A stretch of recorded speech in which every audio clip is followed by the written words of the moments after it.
நீங்கள் மௌனமாக இருந்தால் மட்டும்தான் இந்த கோவிலில் உங்கள் வேண்டுதல் நிறைவேறும் அப்படின்னு சொன்னால் நீங்கள் நம்புவீங்களா? ஆமாங்க, அப்படிப்பட்ட ஒரு கோயிலை தான் இந்த காணொலியில் நம்ம காணிக்கிறோம்.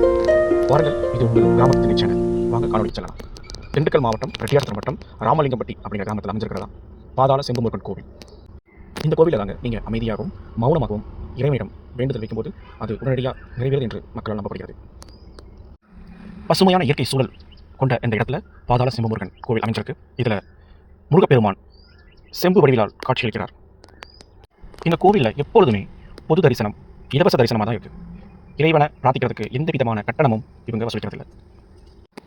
கோவிலின் நுழைவாயில் நுழைந்த உடனே நமக்கு முதலில் காட்சி கொடுப்பது காவல் தெய்வமான கருப்பசாமி கோவில் தான். முதல்ல கருப்பனை தரிசனம் பண்ணிட்டு அடுத்து மூலவரான முருகப்பெருமான 16 அடி தரைமட்டத்திலிருந்து கீழே அவருடைய சன்னதி அமைச்சிருக்கு. படிகளின் மூலயமாக சன்னதிக்கு இறங்கி முருகனை பிரார்த்தனை பண்ணிட்டு கருங்காலி மாலை முருகனுக்கு பூமாலையாக சாற்றிவிட்டு அவரிடம் மௌனமாக நாம் பிரார்த்தனை செய்துவிட்டு நம் வேண்டுதலை அவர் பாதத்தில் வைத்துவிட்டு வரும்பொழுது நம் வேண்டிய அனைத்தும் நிறைவேறும் என்று மக்கள் அனைவராலும் கூறப்படுகிறது. பாதாள செம்பு முருகன் வரலாறு அப்படின்னு பார்த்தோம்னா, பாதாள செம்பு முருகன் கோவிலில் மூலவரோ உற்சவமுத்தியோ முதல்ல இல்லை. முன்னோர்கள் வழிகாட்டின்படி இந்த இடத்துல கோவில் இருந்ததாக சொல்லப்பட்டு அதன் அடிப்படையில் தான் போகர் சித்தரின் அவதாரமாக திகழும் திருக்கோவிலூர் சித்தரால் இந்த கோவில் உருவாக்கப்பட்டது. அவர் மூலம் செம்பு திருமேனியால் முருகன் சிலை செய்யப்பட்டு இங்கு பிரதிஷ்டை செய்யப்பட்டிருக்கு. இந்த கோவில் கந்தமாறன் அப்படிங்கிற பரம்பரை அறங்காவலரின் ஒருவரான ஐயா அப்படிங்கிறவர் மூலமாக இந்த கோவில் 2021 வருடம் குடமுழுக்கு செய்யப்பட்டிருக்கு. திருக்கோவிலூர் சித்தர் பிரார்த்தனை பண்ணும்போது அமைதியுடன் பிரார்த்தனை பண்ணும்போது அங்கே இருக்கிற பறவைகள் விலங்குகள் கூட எந்த விதமான சத்தங்களும் விடாமல் அமைதியாக அவருடைய பிரார்த்தனைக்கு வழிவகுத்து கொடுத்துள்ளது. அதனால தான் அதன் அடிப்படையில் மக்கள் அனைவரும் முருகனிடம் அமைதியோடும் எந்த விதமான மன சலனமின்றி மௌனத்தில் முருகனை பிரார்த்தனை செய்யும்போது அந்த வேண்டுதல்களை முருகன் உடனடியாக நிறைவேற்றுகிறார் என்று மக்களால் நம்பப்படுகிறது. பாதாள செம்பு முருகனை வழிபட்டு வெளியே வரும்பொழுது நமக்கு ஜலகண்டேஸ்வரர் மூலஸ்தன குளத்தில் அவரை காணலாம்.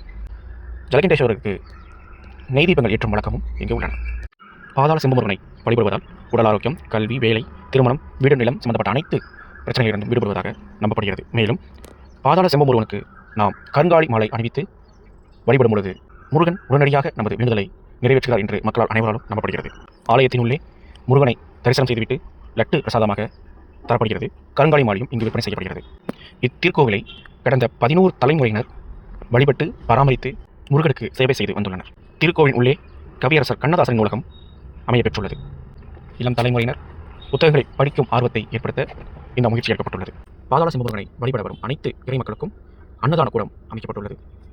மேலும் பெரிய அளவிலான பார்க்கிங் வசதி உள்ளது. திண்டுக்கல் பேருந்து நிலையத்திலிருந்து பாதாள செம்பு முருகன் கோவிலுக்கு பேருந்து வசதியும் அமைய பெற்றுள்ளது. இந்த தகவல் உங்களுக்கு பயனுள்ளதாக இருந்தால் லைக் செய்து ஷேர் செய்து கொள்ளுங்கள். மேலும் இது போன்ற கோவில் பற்றியும் சுற்றுலா தலங்கள் பற்றியும் தெரிந்து கொள்ள கிராமத்தின் என்ற யூடியூப் சேனலை சப்ஸ்கிரைப் செய்து கொள்ளுங்கள். நன்றி, வணக்கம்.